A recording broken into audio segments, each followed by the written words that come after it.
Welcome to the Mindset Mile podcast, the show that'll leave you empowered to take action towards becoming the turned up version of your already awesome self. I'm your host, Aisha Zaza, and I'm so glad you're here. Let's go. Hello, fam, and welcome back to another episode of the Mindset Mile podcast. How have you been? One of my best friends just left Santa Barbara. She was visiting with her 8-month-old from Seattle and came to stay for just over a week. And we had such a great time. I was hardly on my phone even to respond to text messages.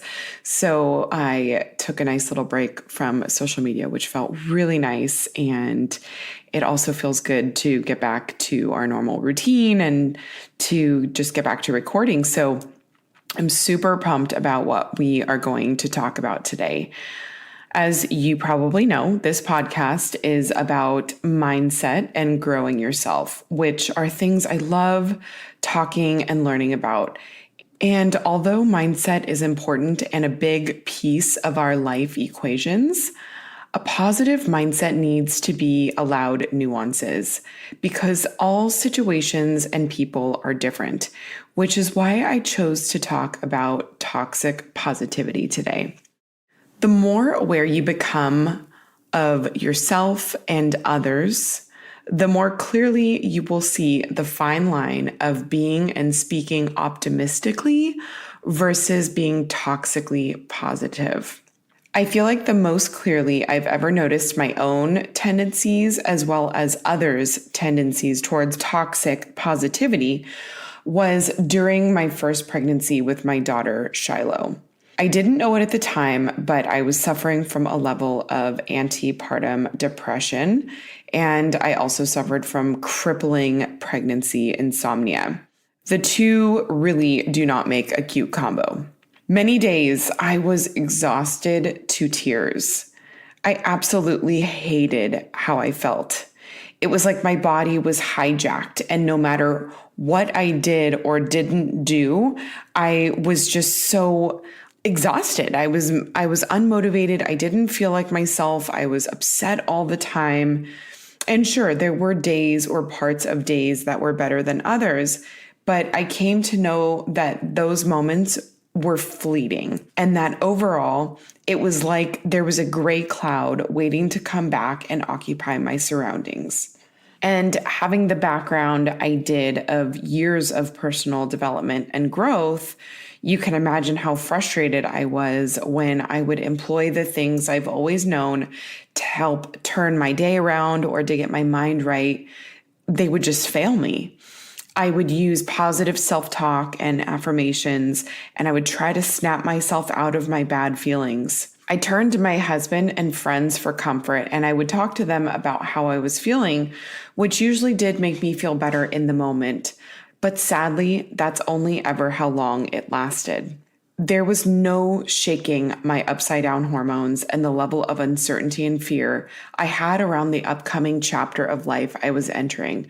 And for that, I made myself feel really, really bad. I was ashamed I didn't feel happier or more confident. And when you add a layer of shame to bad feelings, things start to feel heavy fast. I was trying so hard to think and feel positive, but there was no tricking myself into feeling something different.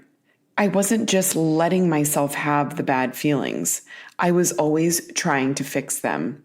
And I wasn't the only one trying to fix my bad feelings. So was mostly anyone and everyone else I'd open up to about this. I love my family and I love connecting with people on social media. But I felt like I couldn't share how I was truly feeling because I didn't want to be met with the well-intended words of encouragement and positivity. A few common and expected things people would say to me were, "You should be grateful that you can get pregnant. This is the most exciting time of life.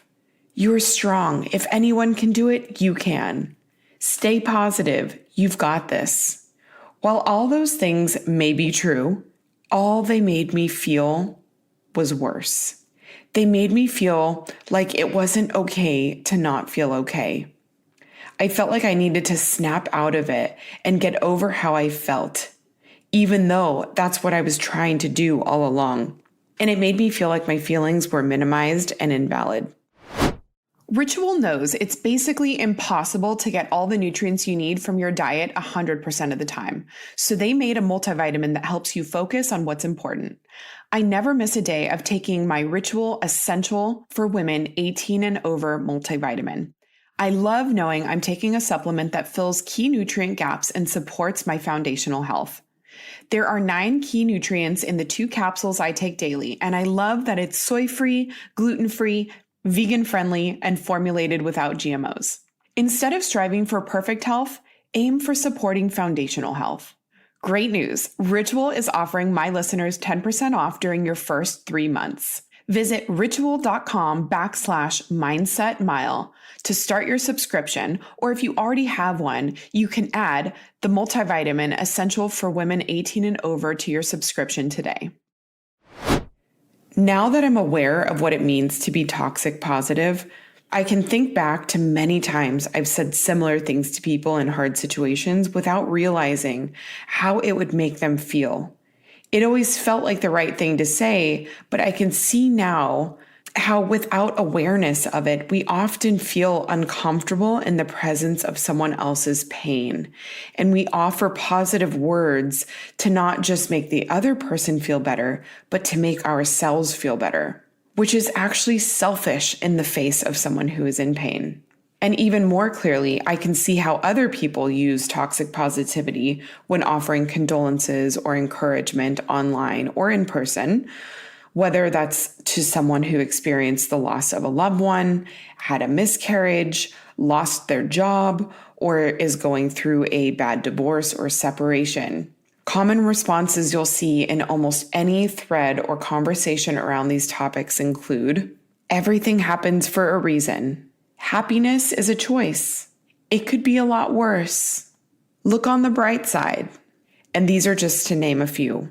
While these comments are meant to be sympathetic, and often because I think people really just don't know what else to say, they don't offer real support. This quote unquote good vibes only approach to someone else's hard situation will only make them feel shut down, not heard, and ashamed. While it is possible to be optimistic in the face of challenging times, when people are hurting or they're going through trauma, they don't need to be told to stay positive. I'm sure you can think of a time where you've received similar feedback when you were having a hard time, and without really knowing why, probably felt really judged and bad for not maintaining a sunnier outlook. There are a few things I've learned about how toxic positivity is harmful in the seasons of life I was using it in on myself, as well as receiving it from others. One is that it breeds guilt. It sends a message that if you're not finding a way to be positive through a hard time, that you're doing something wrong. In the season of my pregnancy with Shiloh, and also with my son Oliver, I was not giving myself much grace. I was being really hard on myself to turn my outlook around, when really there were hormonal and chemical imbalances that were bigger than my positive affirmations. It made me feel worse than I was already feeling. 2, it can prevent growth if we go into a state of avoidance. So instead of just feeling bad feelings, we try to fix them or mask them with things that temporarily make us feel better, but deny the opportunity to face challenging feelings that can lead to deeper insight. And 3, as I've already mentioned, it's shaming.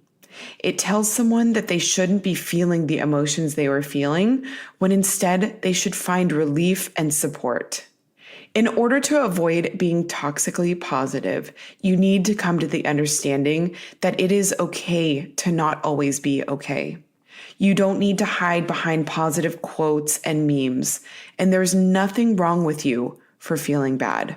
So, what are some alternatives to the toxically positive responses I mentioned before?